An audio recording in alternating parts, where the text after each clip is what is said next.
پاکستان کے اندر ایک تاثر دوبارہ دیا جا رہا ہے کہ شاید چائنیز جو ہیں وہ پاکستان کے اندر دوبارہ انویسٹمنٹ کرنے جا رہے ہیں، لیکن اگر آپ اس کو تھوڑا سیریسلی اسٹڈی کرنے کی کوشش کریں تو آپ کو پتہ چلے گا کہ نہیں۔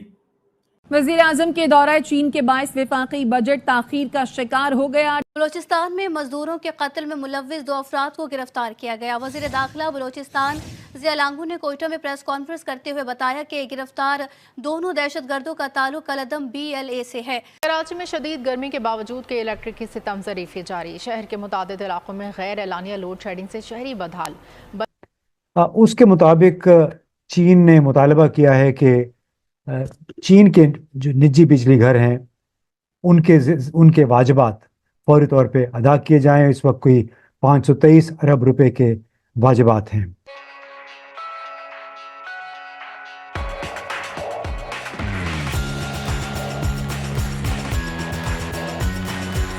چائنیز اب پاکستان میں انویسٹمنٹ نہیں کرنے جا رہے، یہ بہت بڑی ایک پاکستان کے لیے شوق ہوگا، اور عموماً کہا تو یہی جاتا ہے،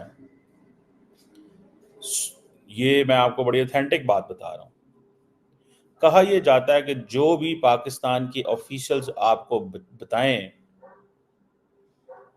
be very careful about that, means کہ do not trust it all the time, کیونکہ جو پاکستانی آفیشیل کوارٹرز ہیں، پاکستانی آفیشلز ہیں، وہ باتیں کچھ اور سناتے ہیں اور آن گراؤنڈ ریالٹیز کچھ اور ہوتی ہیں۔ میں آپ کو بڑی پتے سے بتا رہا ہوں کہ انفارچونیٹلی ہم نے پاکستان کے حالات ایسے کر دیے ہیں کہ جب بھی ہم ملتے ہیں کچھ ایسے لوگوں کو جو اچھی ڈیسیژن میکنگ کر سکتے ہیں، جن کا تعلق پاکستان سے نہیں ہوتا، وہ ایون یہاں تک کہتے ہیں کہ جو فارن انویسٹرز یہاں بیٹھے ہیں وہ کیسے بیٹھے ہوئے ہیں، مطلب ایک طرف پولیٹیکل لڑائی ہو رہی ہے، دوسری طرف کرپشن ہے، تیسری طرف آپ کو وہ انسینٹو نہیں مل رہے، ٹیکس آپ ہم سے لے رہے ہیں دھڑا دھڑ، اور آپ کہتے ہیں کہ یہاں پہ ہم اربوں ڈالر لگائیں اور آپ کے لوگ پیسے دبئی میں انویسٹ کریں۔ کیا آپ کے پاس کوئی پیسہ نہیں ہے جو آپ باہر سے لوگوں کو کہہ رہے ہیں کہ یہاں پہ انویسٹ کرو؟ سو ہمارا اگر یہ خیال ہے کہ چائنا اگر سی پیک 2 بن رہا ہے، جیسے 2014 میں ایک سی پیک 1 بنا تھا، دیکھیں انڈیا اور چائنا کے کتنے حالات خراب ہیں۔ انڈیا اپنی ساری ملٹری پوسچرنگ کری چائنیز کے لیے رہا ہے، لیکن ہے جو حالات کاروبار کو فرق پڑا ہو۔ ہمارے سب سے پہلے ہم نے کاروبار کو پولیٹیسائز کیا نا، جب بھارت اور پاکستان کے معاملات خراب ہوئے، ایک پہلا مسئلہ تھا نا، بھارت اور پاکستان کے معاملات خراب ہوئے تو سب سے پہلے ہم نے کہا نہیں، ہم نے ان سے کاروبار نہیں کرنا۔ وہ پھر کاروبار کو ایسا دھچکا لگا، ہم وہ کاروباری قوم بن ہی نہیں سکے۔ کیوں؟ کیونکہ ہم نے ہر چیز کو پولیٹیسائز کر دیا۔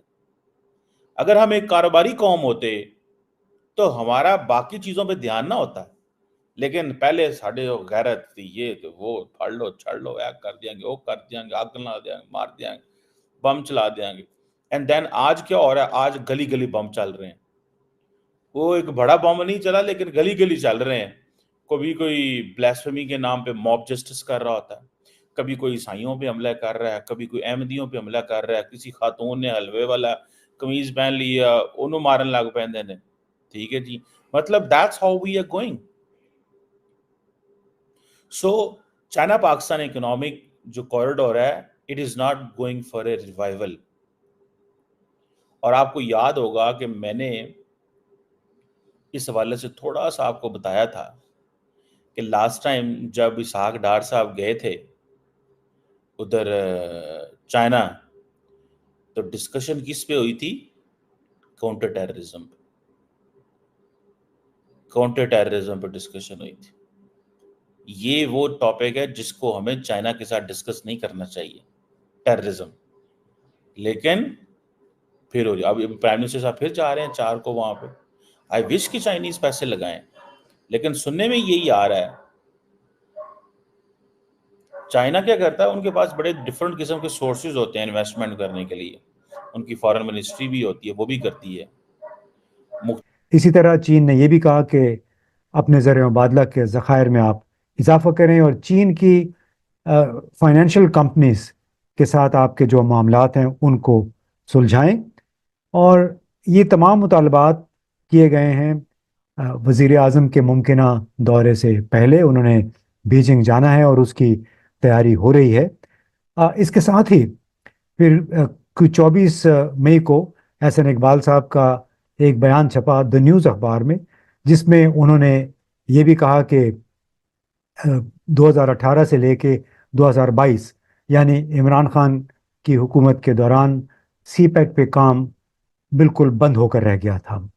اب میں نے اسی حوالے سے بیجنگ میں اپنے ایک دو دوستوں سے وزارت خارجہ میں سوال کیا کہ کیا احسن اقبال صاحب کا یہ بیان حقیقت کے قریب ہے. تو بڑا ڈپلومیٹک جواب آیا، اور وہ جواب یہ تھا کہ ہم ایک قریبی دوست کے طور پہ پاکستان کی تمام حکومتوں کے شکر گزار ہیں جنہوں نے سی پیک سے جڑے منصوبوں پر کام کو مسلسل جاری رکھنے میں اپنا کردار ادا کیا ہے.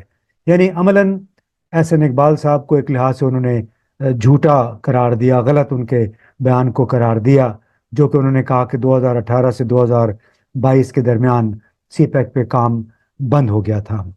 اب معاملات کچھ اور ہیں.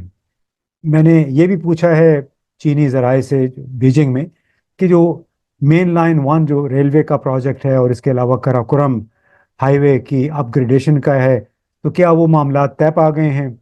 تو چینی ذرائع کا یہ کہنا ہے کہ جی عملاً اصولاً اس پہ اتفاق رائے تو موجود ہے، لیکن تھوڑی سی کچھ مشکلات ہیں، اس کو ہم ختم کرنے کی، رکاوٹوں کو دور کرنے کی کوشش کر رہے ہیں.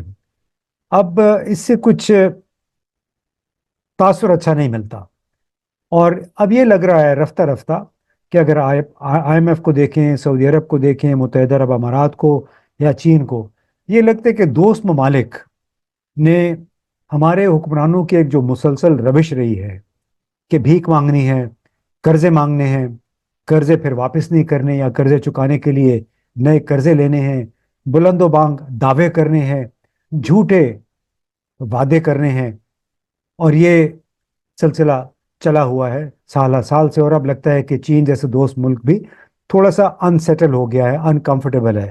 اس کا اندازہ آپ اس سے لگائیے کہ چین کے وزیر خارجہ وانگ یی نے 2022 میں پاکستان کا دورہ کیا، اور اس وقت ایک 4 نکاتی فریم ورک انہوں نے پیش کیا. 4 نکاتی اس نے شرائط رکھی یا تجاویز پیش کی، جس میں انہوں نے بڑے واضح طور پہ 4 نکات گنائے. اس میں انہوں نے لکھا کہ ہم ایک دوسرے کے ساتھ ثابت قدمی کے ساتھ کھڑے رہنے کا عہد کرتے ہیں. ہمارا ارادہ ہے کہ بین الاقوامی سطح پر کچھ بھی ہو جائے، چین ہر حال میں پاکستان کے ساتھ کھڑا رہے گا. پاکستانی عوام کی ترقی اور خود مختاری کے تحفظ میں ہم اپنا کردار ادا کرتے رہیں گے. ساتھ میں انہوں نے یہ بھی کہا تھا کہ امید ہے کہ پاکستان کی سیاسی جماعتیں مل کر ملک کی ترقی اور سیاسی استحکام کے لیے کوششیں کریں گی. اس کے علاوہ صاحب انہوں نے یہ بھی کہا وانگ یی نے، یا جو مشترکہ اعلانیے میں ان کی طرف سے جو منصوبہ پیش کیا گیا وہ یہ تھا کہ سی پیک سے جڑے تمام معاملات پر حکمت عملی اور بہتر رابطوں کے ذریعے مزید بہتر اور اعلیٰ معیار کی ترقی کو یقینی بنایا جائے گا. گرین ڈیولپمنٹ، ڈیجیٹلائزیشن اور غربت کے خاتمے کے لیے مشترکہ کوششیں کی جائیں گی. تیسرا نقطہ تھا انسداد دہشت گردی کے حوالے سے، اور یہ کہا کہ انسداد دہشت گردی کے لیے تعاون کو مزید گہرا اور بامانی بنانا ہے. اور اسی اعلانیے میں یہ بھی لکھا تھا، یہ بات ہے مارچ 2022 کی، کہ جو جولائی 2021 میں داسو کے پروجیکٹ پہ کام کرنے والے 9 چینی مارے گئے تھے،